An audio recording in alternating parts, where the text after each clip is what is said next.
Hi guys, good evening and welcome to episode 2 of the Transform Collective podcast. I'm your host, Aaron Snee, accredited nutritionist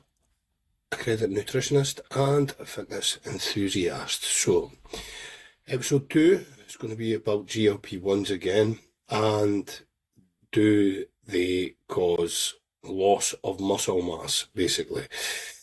Now, this is one of the things that put me off them to start. Now, this is one of the things that put me off them to start with. Everybody and their dog was saying that if you take them, muscle mass will just fall off you and you'll wither away to nothing. The truth is, when you look at the research, that's not quite true. The research doesn't say that, and my personal experience hasn't been that. I don't feel like I've lost any muscle at all in the past 6 months of diet, and despite 16 kilo or so of weight loss, maybe 17 now.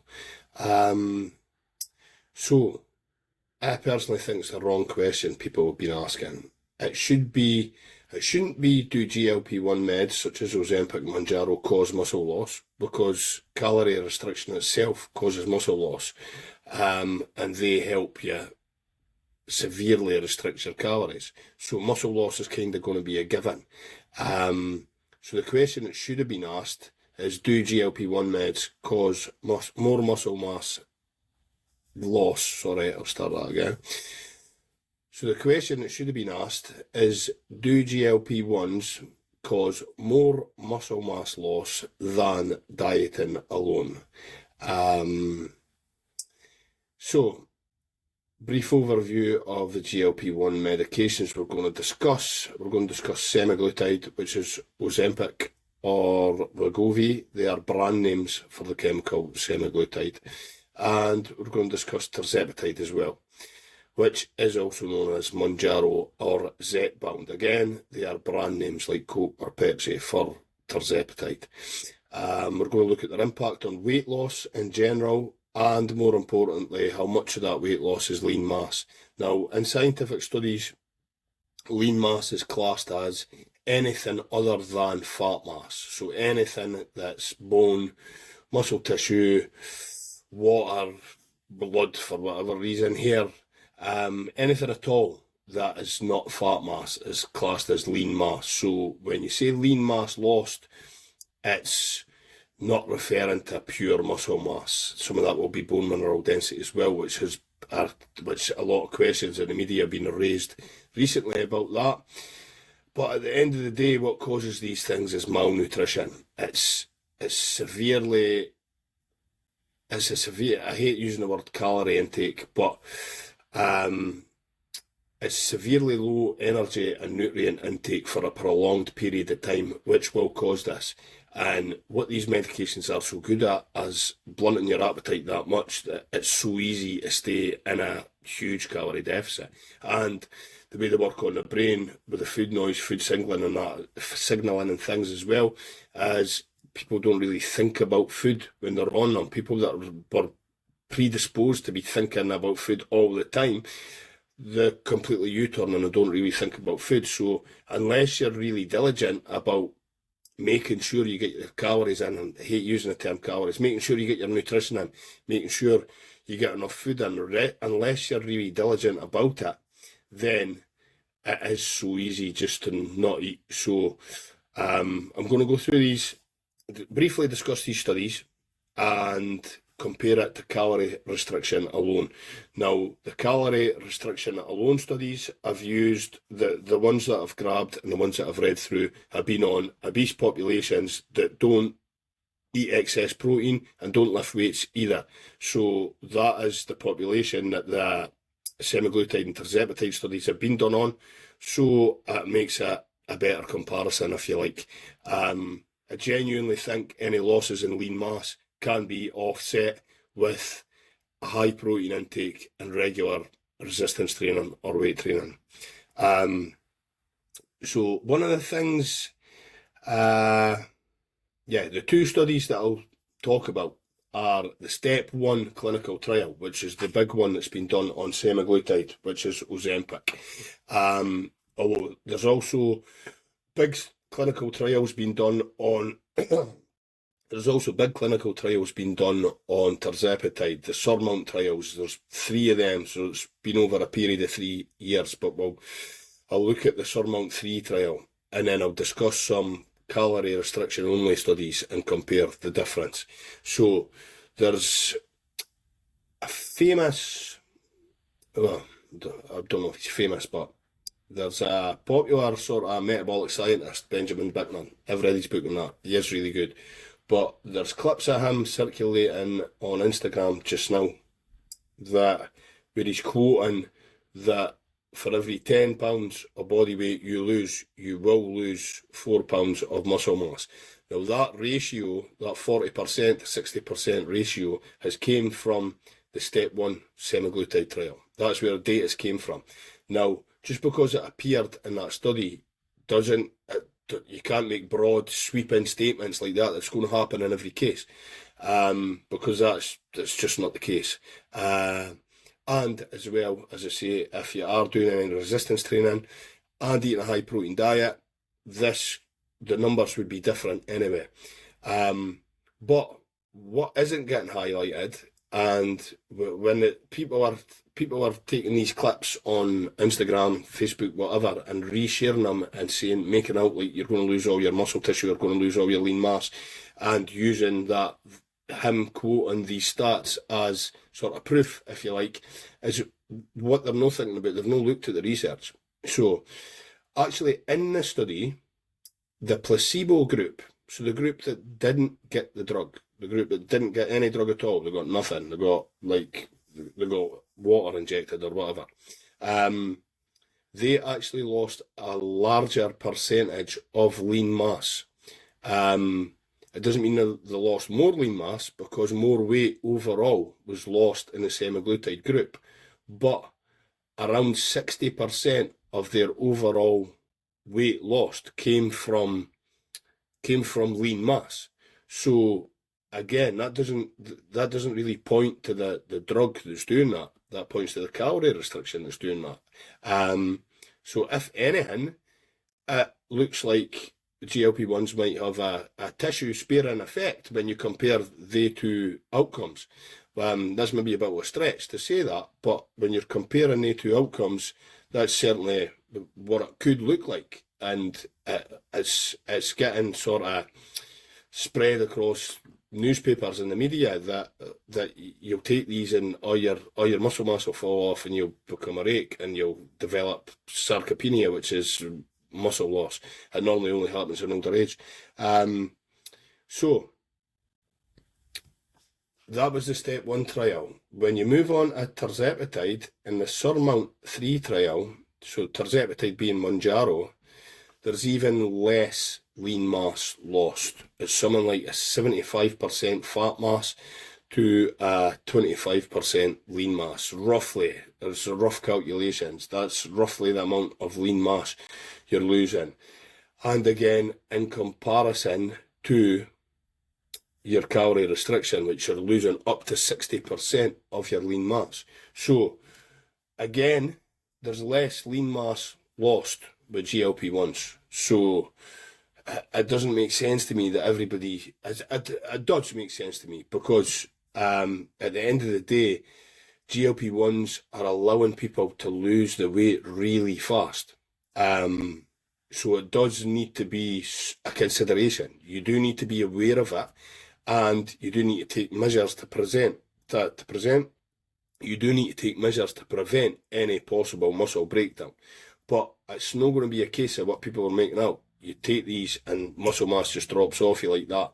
That will only happen if you're starving yourself, if you're not eating at all. And it's the same goes for losses in bone mineral density, which there was a girl, like, her video was getting shared that she developed osteoporosis. Now, she already had an eating disorder, and a record company, she was a singer, and she was signed to a record label, and a record company told her she needed to lose even more weight than she already was. She was already a healthy weight, so she was already probably on a really restrictive diet anyway.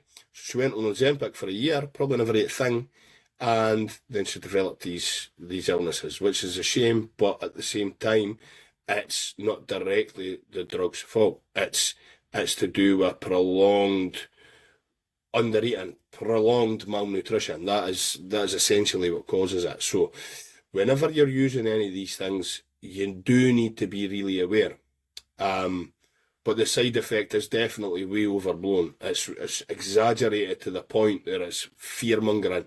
And the research just doesn't show that. It just doesn't show that at all. So I'm going to go back to the semaglutide group, because the semaglutide step 1 trial. So what I meant to say was, when you compare the treatment group, which were the group that got the semaglutide, they lost 14.9% of their body weight, and the placebo group lost 2.4% of their body weight.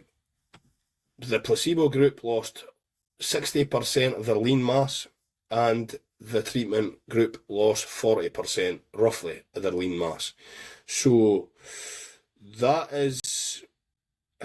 says a couple of things. If people are using that as evidence that the lean mass will drop off you, they've got to mention the placebo. They've got to mention that the placebo group lost a higher percentage with calorie restriction alone. If they're not going to even consider that, then they shouldn't even be mentioned in the first part at all. Now, it's possible that there was an issue with the numbers. It's possible that the data isn't quite correct. Now, if that's the case, the clinical trial shouldn't even be cited anyway. But I wouldn't imagine there's mistakes in it. But as I say, people kind of just, it's called confirmation bias. When people just pluck one side of the argument that supports their argument and uses that as evidence. That's basically what's happening here in the case of Ozempic and muscle loss. People are going, for every 10 pounds you lose 4 pounds of muscle mass, or 4 pounds of lean mass, which that study does show. That study lines up with that evidence. But without actually talking about the rest of the study and talking about it versus calorie restriction alone, it's confirmation bias. It's somebody plucking a stat to back up their argument and using it as that. It's as simple as that. Now, when you look at the calorie restriction alone studies, the ones I looked at were anywhere between 40 and 60% of lean mass lost. Now, as I said, you do still have to be aware of it with GLP-1s, because you will lose weight much faster. So if you are starving yourself, the muscle mass loss is going to happen, and it's going to happen fast.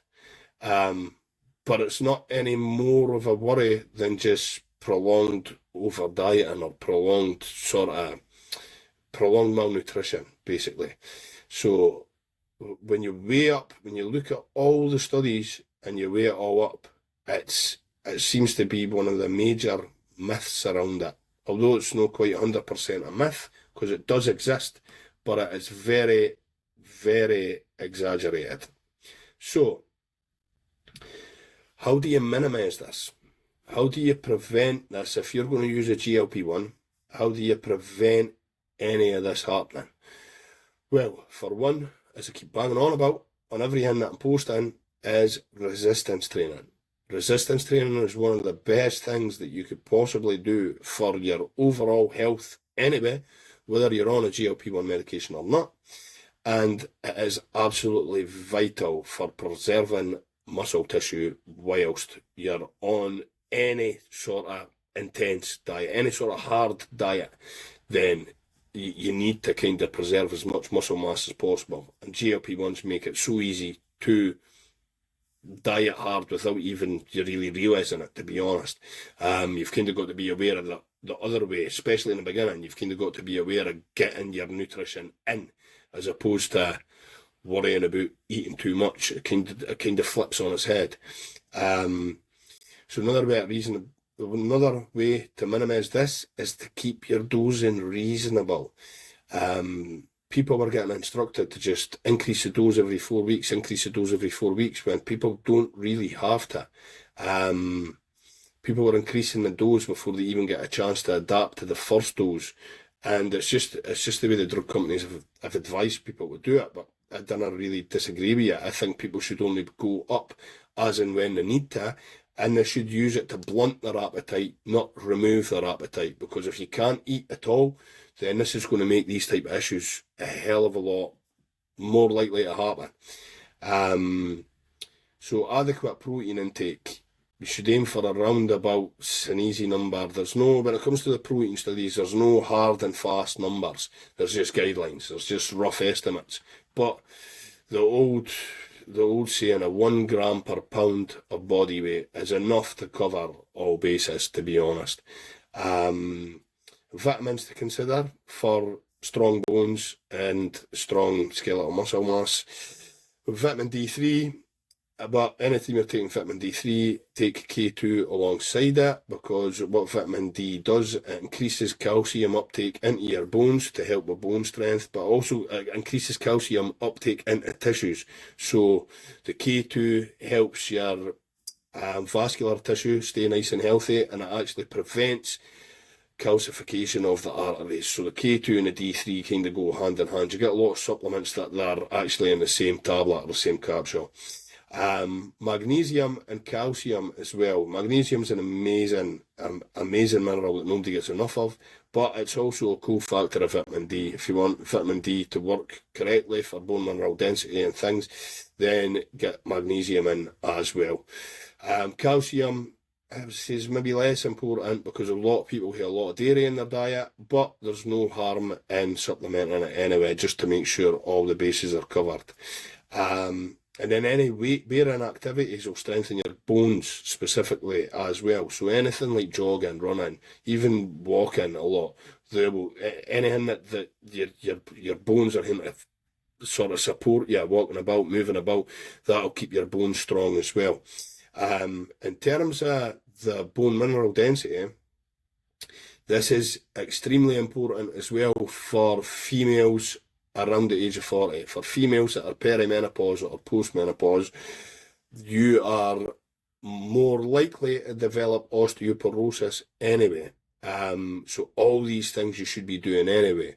So if you're on something like a GLP-1 medication where it is making it so easy to diet and you're dieting really hard, it just increases the risk factor slightly. So if you are around that age and you are using GLP-1s, I would be more aware of it and sort of more diligent with these type of things, the weight training, and getting the vitamins and minerals in, and your high protein diet as well. So again, why this matters? Well, you need to keep muscle mass on your frame for metabolic health. Your metabolic rate will slow down anyway. It's called adaptive thermogenesis. It'll slow down anyway through a period of prolonged dieting, but it'll slow down even more so if you're losing lean mass. So it's really important to preserve any lean muscle tissue from a metabolic health standpoint. Obviously for physical function as well, you want to be strong, you want to be able to move about. If you're older, you don't want to be losing muscle mass, which is called sarcopenia. It normally happens when you're older, age-related sarcopenia, but you don't want to be losing muscle mass around your hips, any of that area, because as you age, you're more likely to fall and things like that. Muscle mass is critical for keeping you young and healthy, so I would try and hold on at all costs, to be honest. And long-term weight maintenance, as I say, same as for metabolic health. If you lose muscle mass, you'll slow your metabolism down further, so which will make it harder to maintain your overall weight loss in the end, the sort of bigger picture. So some people will use GLP-1s and use a low dose their whole life. Other people, I don't really see the need for everybody to be on them forever, personally. But again, that is how it's critical to hold on as much lean tissue and keep your metabolism in as good a spot as possible so that when you do come off, you've got a higher chance being able to succeed and being able to keep the weight off. So yeah, that's about everything I needed to cover, guys. So, key takeaways. GLP-1s seem to actually preserve lean muscle mass better than calorie restriction alone. It's a big stretch to say that because everybody in the media is saying the opposite. Everybody's jumping on these things before actually reading the fucking research and jumping to conclusions.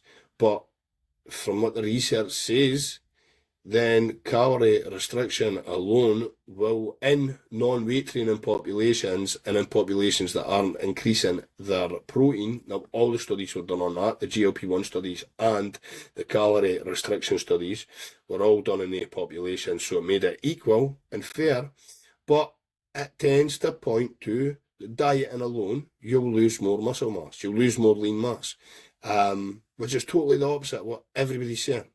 It's crazy. It's totally the opposite of what everybody's saying. And I know from my personal experience, where I've been really diligent at training, I lift weights all the time and things anyway, but I've been really diligent about holding on to all my muscle mass. Because I actually never knew this at the time when I started taking them. I never knew what I know now. It's just for reading through other research and sort of guinea pigging on myself that I now know that aren't catabolic, like people say. Catabolic just means the breaking down of muscle tissue. So, tirzepatide may be slightly superior to semaglutide in preserving lean mass. Now, tirzepatide Mounjaro is superior to semaglutide and Ozempic anyway. It's a newer peptide. It works on two pathways rather than one.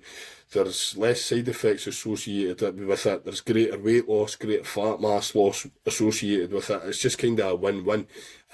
Personally, I think the sickness, the nausea and things is meant to be worse on Ozempic semaglutide. I've personally never used that one, so, and I probably won't, to be honest, because there's another one that's in clinical trials just now, restricted, and that's meant to be even better, even less side effects and more effective. So, this again points to the people that are so against these drugs for weight loss, they're not going anywhere. There's more and more of them sort of in development, and they'll probably eventually perfect one that just really improves your metabolic health, gets weight off with next to no side effects. But to be honest, this is the way I feel these are anyway. But again, another key takeaway: strength training, protein intake, and proper dosing are key to maintaining muscle mass and minimising the loss of lean tissue. So, if you're on a dose and you can't eat and you don't want to eat, the dose is too high. You need to roll back. If you're on a dose and you've got indigestion that bad that you can't eat, you need to roll back. If you're on a dose and you've got heartburn that bad that you can't eat, you need to roll back. These shine in helping people augment their behaviours around food, change their behaviours around food. If you cannot eat at all, you're taking too much. You're taking too much, and then you'll slow down your digestion to the point where you've got stomach issues and things like that. So, amazing peptides, but people are being instructed to take too much of them. Now, when the dosing's sensible and everything else is in place, I'll put fucking money on it that you would not lose an ounce of muscle tissue, and you'd be able to gain muscle tissue while using them. But again, as I keep saying, people just keep grabbing these facts out of the Daily Record off social media without actually going and reading the research, when the research says something completely fucking opposite. Anyway, guys, thank you for listening to me ramble. If you have any questions around anything, GLP-1, nutrition, training, anything at all, hit me up on social media, drop me a DM, and I can help you out. Thank you very much, guys, and I'll catch you soon.